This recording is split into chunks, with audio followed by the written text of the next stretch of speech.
না করে আমি কোনোদিন মরবো না। বিষ্ণু ইসলাম আমাদেরকে জানিয়েছেন তোমার জন্য যে রিজিকের বন্দোবস্ত, যেই অ্যালটমেন্ট আছে, সেটা ভোগ না করে, উপভোগ না করে তুমি মরবে না, এবং সেটা আপনি উপভোগ করবেন, আপনার কাছেই আসবে।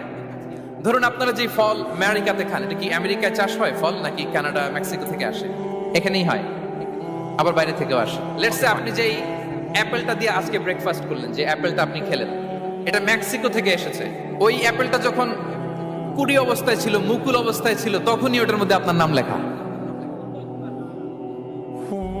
এর মধ্যে কত পাখি এসে ওই গাছে বসেছে, কত মুকুল নষ্ট করেছে, ওইটা নষ্ট করে নাই, কারণ ওইটা আপনি খাবেন। ওইটা পুষ্ট হয়ে সুন্দর একটা ফল হয়ে ইম্পোর্টেড হয়ে এটা আমেরিকাতে আসলো, আমেরিকার বাজারে। অনেক মানুষ ওই ফলটা সুপার মার্কেটে যে ধরে চড়ে নেড়ে আবার রেখে দিয়ে চলে গেছে, নেয় নেই। ওইটা সে খাবে না, কারণ ওইটা আপনার রিজিকে লেখা।